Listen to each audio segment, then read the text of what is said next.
வணக்கம். இன்டர்நெட் ஸ்பீட்னு சொன்னதும் உங்க மனசுக்கு என்ன வரும்? ஒரு பெரிய நம்பர், அதாவது எவ்ளோ எம்பிபிஎஸ்னு தானே? ஆனா விஷயம் அது மட்டும் இல்ல. வாங்க, இன்னைக்கு லேட்டன்சி, பேண்ட்வித்னா என்ன, அது எப்படி நம்ம இன்டர்நெட்டை மின்னல் வேகத்துல இயங்க வைக்குதுங்கிற ரகசியத்தை விரிவா பார்க்கலாம். நம்ம எல்லாருக்குமே இந்த அனுபவம் கண்டிப்பா இருந்திருக்கும். நல்ல காசு கொடுத்து ஹை ஸ்பீட் இன்டர்நெட் பிளான் வாங்கியிருப்போம். ஆனா திடீர்னு வீடியோ கால் கட் ஆகும், இல்ல ஒரு வெப்சைட் சுத்திக்கிட்டே இருக்கும். ஏன் இப்படி நடக்குது? இந்த கேள்விக்கான பதில் தான் இந்த முழு விளக்கமும். ஆமாங்க, நீங்க கேட்டது கரெக்ட் தான். நாம பொதுவா இன்டர்நெட் ஸ்பீடுன்னு சொல்றதுக்குள்ள உண்மையில ரெண்டு அழகழகு விஷயங்கள் இருக்கு. இந்த ரெண்டையும் தனித்தனியா நம்ம புரிஞ்சுக்கிட்டா மட்டும்தான் இன்டர்நெட் எப்படி வேலை செய்யுதுங்கிற முழு படமும் நமக்கு தெளிவாக புரியும்.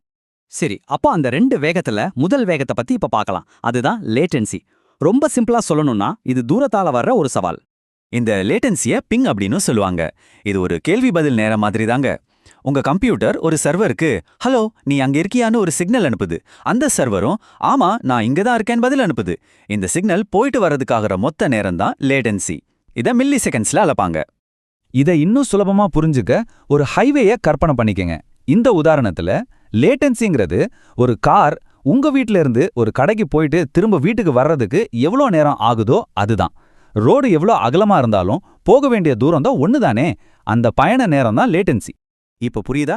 நீங்க வீடியோ கால்ல பேசும்போது நீங்க பேசுறது ஒரு சர்வருக்கு போய் அங்கிருந்து நீங்க யார்கிட்ட பேசுறீங்களோ அவங்களுக்கு போய் அவங்க பதில் திரும்ப அதே வழியில உங்களுக்கு வரணும். இந்த பயண நேரம், அதாவது லேட்டன்சி அதிகமா இருந்தா பேச்சுல ஒரு தாமதம் வரும். நீங்க பேசி முடிச்ச கொஞ்ச நேரத்துக்கு அப்புறம் தான் உங்களுக்கு கேட்கும். இதுதான் வீடியோ கால்ல வர அந்த தடைக்கு காரணம். ஓகே, இப்போ ரெண்டாவது வேகத்துக்கு வருவோம். அதுதான் பேண்ட்விட்த். இத ஒரு அளவு சம்பந்தப்பட்ட சவால்னு சொல்லலாம். நம்ம இன்டர்நெட் சர்வீஸ் கம்பெனிக்காரங்க நம்ம கிட்ட விற்கிற ஸ்பீட் இருக்குல்ல, அந்த 100 எம்பிபிஎஸ் 200 எம்பிபிஎஸ்னு சொல்றாங்கல்ல, அதுதான் இந்த பேண்ட்விட்த். இது ஒரு செகண்டுக்கு எவ்வளோ டேட்டாவை உங்களால டவுன்லோட் அல்லது அப்லோட் பண்ண முடியுங்கிறத குறிக்குது. மறுபடியும் நம்ம ஹைவே எக்ஸாம்பிளுக்கே வருவோம். லேட்டன்சிங்கிறது பயண நேரம்னு சொன்னோம் இல்லையா? அப்போ பேண்ட்வித்ங்கிறது அந்த ஹைவேல எத்தனை லேன், அதாவது வழித்தடங்கள் இருக்குங்கிறது தான். 2 வழிச்சாலைக்கும் 8 வழிச்சாலைக்கும் வித்தியாசம் இருக்குல்ல. லேன் அதிகமா இருந்தா ஒரே நேரத்துல நிறைய கார்கள் போக முடியும்.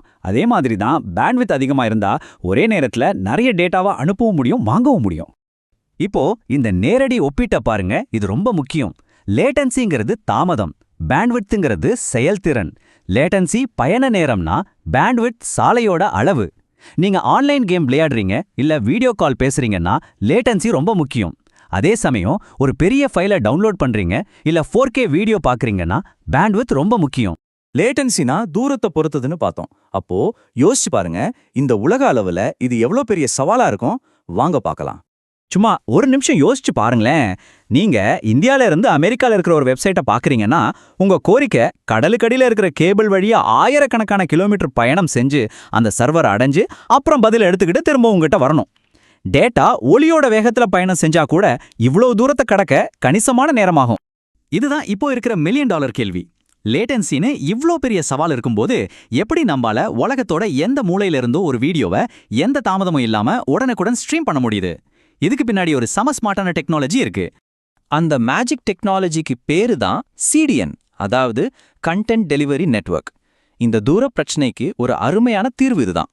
சிம்பிளா சொல்லணும்னா நெட்ஃப்ளிக்ஸ், யூடியூப் மாதிரியான பெரிய கம்பெனிங்க அவங்களோட வீடியோக்களை அமெரிக்கால இருக்கிற ஒரே ஒரு சர்வர்ல மட்டும் வைக்க மாட்டாங்க. அதுக்கு பதிலா உலகம் பூரா பல இடங்கள்ல சர்வர்களை வச்சு அதுல எல்லாம் அதோட காப்பீஸை சேமிச்சு வைப்பாங்க. இந்தியா, சிங்கப்பூர், யூரோப்னு எல்லா முக்கியமான இடத்துலயும் இந்த சர்வர்கள் இருக்கும். இந்த ப்ராசஸ் எவ்வளோ சூப்பரா வேலை செய்யுதுன்னு பாருங்க. நீங்க ஒரு வீடியோவை கிளிக் பண்ணதும் உங்க ரிக்வெஸ்ட் அமெரிக்கா வரைக்கும் போகவே தேவையில்ல. அதுக்கு பதிலா உங்களுக்கு ரொம்ப பக்கத்துல ஒருவேளை உங்க ஊர்லயே இருக்கிற ஒரு சர்வருக்கு போய் அங்கிருந்து வீடியோ உடனே உங்க ஸ்கிரீனுக்கு வந்துடுது.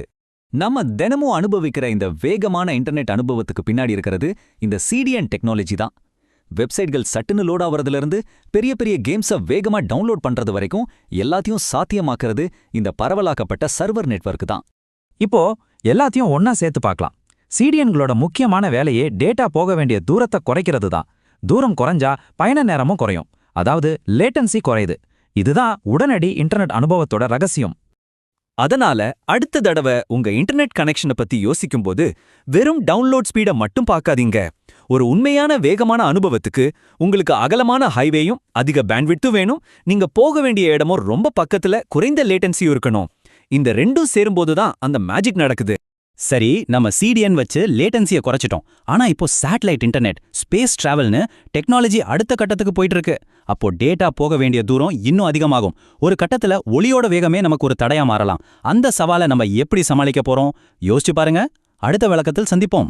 உங்கள் கருத்துக்களை கமெண்டில் தெரிவிக்கவும் லைக் பண்ணவும் நன்றி.